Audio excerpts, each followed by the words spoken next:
4. Copy.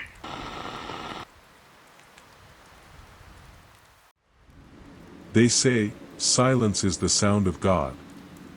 But if you stay long enough in Blackwood National Forest, you realize that silence is just nature, holding its breath.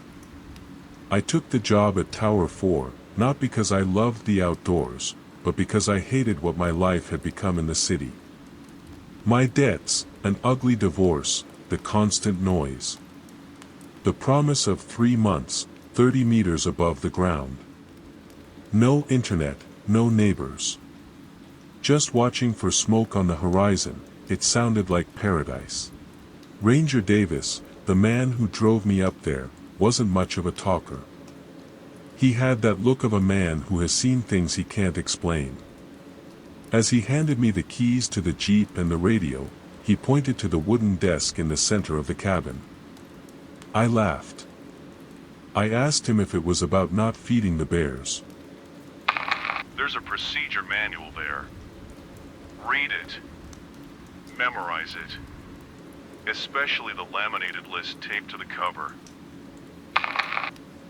Davis didn't smile. He just got in the Jeep and drove down the dirt road.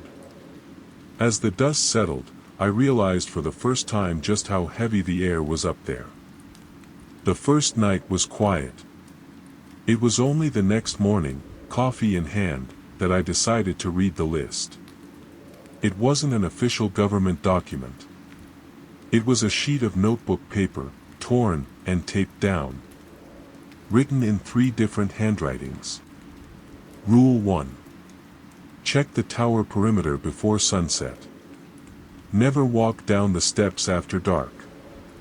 Not even if you hear someone screaming for help down there. Rule 2. The radio must stay on channel 9. If you hear static that sounds like breathing, switch to channel 4 immediately, and recite your identification until it stops. Rule 3. Do not use mirrors, or reflective glass, facing the forest between 3 and 4 a.m. I thought it was a prank. Campfire stories to scare the rookies. But then, my eyes fell on the last rule. Rule number 4. It was underlined so hard the paper was almost torn. Rule 4. If you hear a baby crying, or a child calling for mother, close the blinds. Do not look. And for the love of God, do not use binoculars to find the source. What is down there is shy, until it realizes it is being watched. The first week went by slowly. The view was beautiful, but the isolation started playing tricks on my mind. I saw movement in the corner of my eye. Shadows stretching too fast between the pines. It was on the 9th night that the radio came alive. It was 2 a.m. I was reading a book when the static cut the silence like a knife. My blood froze. Not because there was someone on the frequency, but because the voice was mine. Tower 4. Copy. Tower 4. Is someone there? I need inside. It was my voice, but without human cadence. It was like someone had recorded my words, and was rearranging them. I remembered Rule 2. I switched to Channel 4. My hand was shaking so badly I almost dropped the radio. This is Tower 4, I stuttered. ID 902. The silence returned. But I knew. I felt that something in the forest down there had just turned off its radio too. Things got worse after that. Scratches on the metal base of the tower. Rocks thrown at the windows 30 meters up. But it was yesterday. Yesterday that everything changed. It started as a whimper carried by the wind. I thought it was a wounded animal. A bobcat, maybe. But then it became clear. It was crying. A baby's cry, shrill, desperate.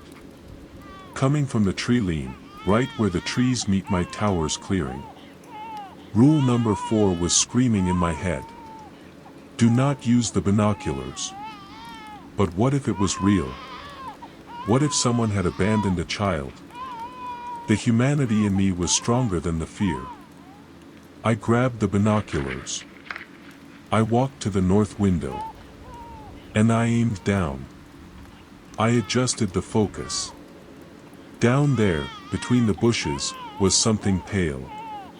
It looked like a cloth. A blanket. The crying stopped the exact second my lens focused on it. It wasn't a baby. The thing that uncurled from the ground had limbs that were too long. Pale as the moon. Thin as a skeleton covered in wet skin.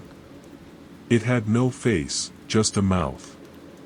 A mouth that was wide open, perfectly imitating the sound of a crying child. It looked up. It saw me. I dropped the binoculars and closed all the blinds. I'm sitting in the dark now. The radio is off. But I can still hear it. I hear the steps creaking. One by one. It is climbing. And I think Rule 4 wasn't to protect me from what I would see. It was to stop it, from knowing where I was.